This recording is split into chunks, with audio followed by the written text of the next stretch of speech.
Rabotai, I want to share with you a quick idea in Parashat Vayeshev, which I think is a fundamental question anyone reading a parasha is going to have, and is not addressed by most commentators.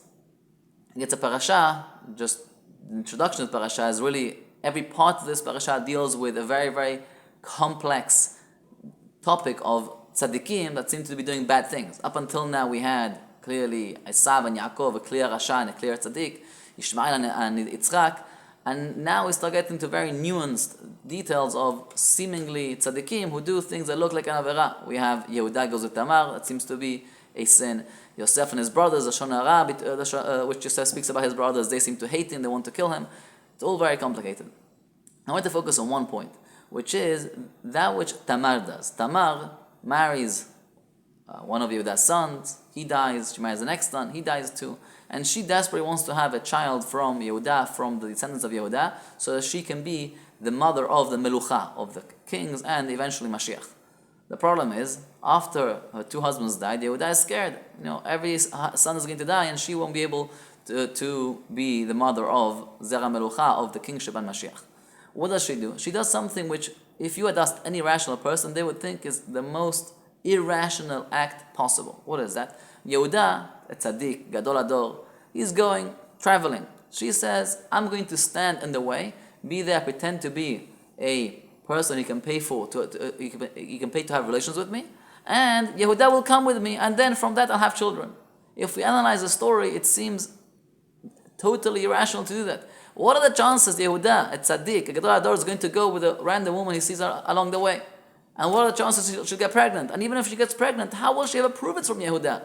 And how will Yehuda himself even know it's from her? As far as he knows, perhaps she wanted other men if she wanted Yehuda. There are many, many, many questions you can ask on Tamar. It seems to be the most irrational thing she can do. It makes no sense. As much as she wants to have children from Yehuda, what is she doing by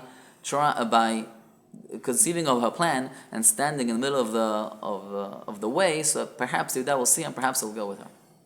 So based on the Zohar says something very interesting. It says Tamar did this bechokhmah.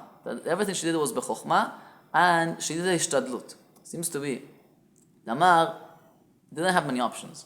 She had one option. The one thing she could possibly do that perhaps Yehuda might end up going with her was exactly what she did. What are the chances it would work? Chances are very, very close to zero. I would say maybe 1 in a billion that it would work. But she knew there's no other options. When you want something desperately, then you do anything you can do that perhaps maybe you'll get there, even if it's not totally rational. But that's all you can do, that's what you do. The people who play the lottery, all they want to do is become a multimillionaire. And they figure maybe the lottery will be the way to do it. And the chances of winning the lottery are 1 in many, many millions, if not billions. Yes, but because I have a dream, it's worth trying, because that is such a deep thing that I want so badly. So too with Tamar. Tamar wants mitzvot. Tamar wants closest to Hashem. Rekati says Tamar kishmat. Tamar, the tzaddik Tamar yifrach. Says the tzaddik compared to Tamar, and Tamar was fitting for this name because Tamar yesh ta'ava. Not sure exactly what it means, but the palm tree has ta'ava, has a deep desire, and Tamar had a deep desire to be close to Hashem and to bring zera melucha, to bring Zera of Mashiach ben David, the eventual Mashiach would come from her. Because of a very deep desire, she did the only thing she could do, even though there was a very small chance that it would work. This is the biggest message to learn from Tamar is, how often do we say, well, I want to do better, I want to do mitzvot, I want to start keeping this or that, but I'm not sure if it'll work. Even if I try, it probably won't happen. If you really want it, try. Do your best. Whatever your best is that you can do. And then you can have what the Zohar says happened to Tamar, which was Hashem, Hashem helped her out. He saw she did what she could. She did the thing which had almost no chance in working, but it was all that she could do. The rest Hashem did. Hashem did everything else for her. And she got pregnant. There was a bat call. She had a voice from heaven announcing the pregnancy was from Yehuda. That way she was able to be the mother of Mashiach. And all of us, if all that we do is that which we can do. Well, even if it's a small mitzvah, take one step there, do the mitzvah one time.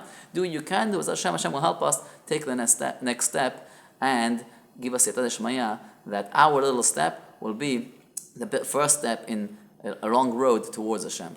Shabbat Shalom.